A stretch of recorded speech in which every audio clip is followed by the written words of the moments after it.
হয়ে যাচ্ছে হচ্ছে তো হচ্ছে ফ্রেন্ড মানে ফ্রেন্ডস সবাইকে দেখি যে মাছ ভাজছে রোদ্রের প্রখর রোদ্রে তাপে। তো আমিও ভাবছি যে মাছ ভাজবো। এর আগে ডিম ভেজেছি। তো এখন এটাকে বালিটাকে আমি এখানে গুছিয়ে রাখলাম এটা গরম করার জন্য, তাপে যেন এটা পুরো গরম হয়ে যায়।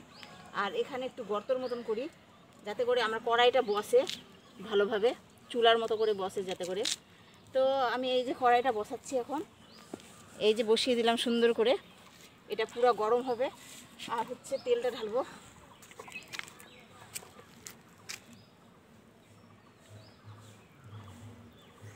ব্যাস এখন এটা গরম হতে থাক। পুরা গরম হবে যখন, তখন আমি আসবো হচ্ছে মাছ ভাজবো, রুই মাছ ভাজবো। এটা পুরা গরম হতে থাক আর আমি ওদিকে নিচের কাজ করি। আর একটু এটা ঢাকা দিয়ে রাখবো, তো ঢেকে রাখবো একটু পরে। তো আধা ঘন্টা পর আমি একটু চেক করতে আসলাম, দেখি কেমন গরম হয়েছে। তো দেখছি একদম গাজর মতন বেরিয়েছে। আর এটা একটু গরম হয়ে গেছে পুরা, মানে গরম হয়েছে। আর একটু পরে আসবো, বেশি গরম হলে বেশি ভালো হবে, নাহলে মাছটা তো আবার ভাজা যাবে না, লেগে যাবে। ওই জন্য আরও একটু গরম হোক। হ্যাঁ ফ্রেন্ডস, এই যে আমি মাছ নিয়ে আসলাম। মাছটা এখন হচ্ছে আমি রোদ্রের তাপে ভাজা করব। আর আমি রোদ্রে হচ্ছে বালি গরম করতে দিয়ে দিয়েছিলাম আগে থেকেই। আর কড়াইয়ের মধ্যে তেল দিয়ে দিয়েছি, সেটাও গরম করতে দিয়ে দিয়েছি। তো অনেকক্ষণ আগে দিয়েছিলাম, 1 ঘন্টা আগে দিয়েছিলাম। একদম বোধহয় গরম হয়ে গেছে। একটু আঙুল দিয়ে ছুঁয়ে দেখলাম গরম হয়ে গেছে বোধহয়।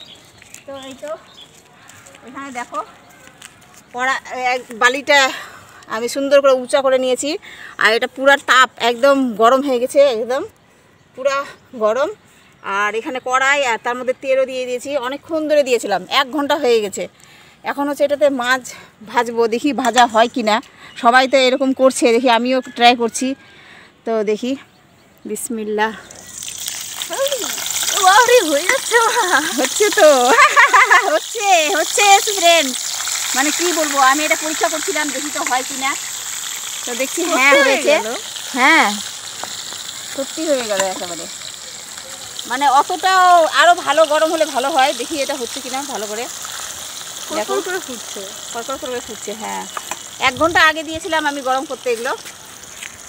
আর আমি অন্যান্য নিচে কাজ করছিলাম, যেমন ভাত রান্না করলাম বাড়ি মানে গ্যাসের চুলায়। আর এটা আমি অনেকক্ষণ আগেই দিয়ে দিয়েছি গরম করতে।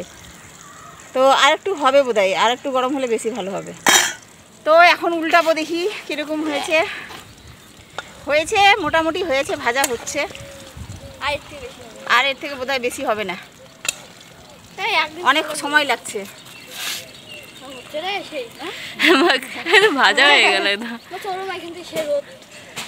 রোদে থাকাই যাচ্ছে না, আমি পুড়ে যাচ্ছি। যাই হোক মোটামুটি ভাজা হয়েছে। আর একটু ভালো করে কড়কড়া ভাজলে গেলে গ্যাসের মধ্যে ভাজতে হবে।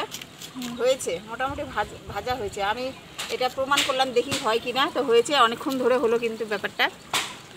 এটা হচ্ছে রুই মাছ ভাজা করলাম। এখনও গাজর বেরোচ্ছে, তার মানে যদি আরও একটু ওয়েট করলে হয়ে যাবে। লাল লাল ওয়েট করতে হবে। তো আমার ওয়েট করার সময় নাই, অনেক কাজ আছে। খুব খুশি লাগছে, কি সুন্দর ভাজা হয়ে গেল না? হ্যাঁ গ্যাস বাঁচালো। চলো আর কত ওয়েট করবো, এখানে একদম গরমে আমরাই সিদ্ধ হয়ে যাচ্ছি। চলো, আর এখানে যতটুকু হওয়ার করলাম, আর বেশি কোনো ওয়েট করতে পারছি না। এখন ঘরের মধ্যে হচ্ছে গ্যাসের মধ্যে মানে এটাকে ভালো করে ভাজবো লাল লাল করে। তো চলো এখন আমরা এটাকে নিয়ে যাই।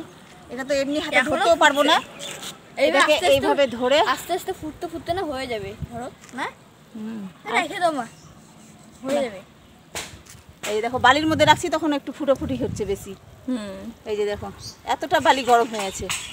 আমি আর গ্যাসে ভাজতে গেলাম না, আমি একদম বালির মধ্যেই ভাজতে যখন ভেবেছি ভেজে নিব। তো আর একটু ওয়েট করছি ছায়ের মধ্যে, একটু পরে গিয়ে দেখবো কীরকম ভাজা হচ্ছে।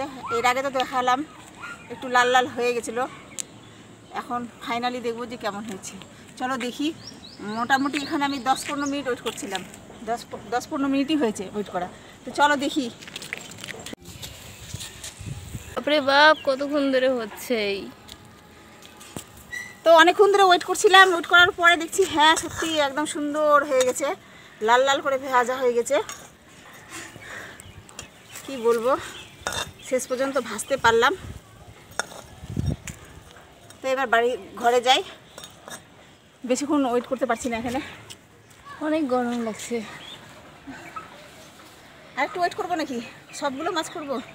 না, সবগুলো করতে হবে না, এখন ওইখানে আবার 3 ঘন্টা লেগে যাবে আরো। চলো এই যে এই যে এই যে এই যে এই রোদ, একদম রোদ্রের তাপ, প্রখর রোদ। তো যাই ঘরের মধ্যে গিয়ে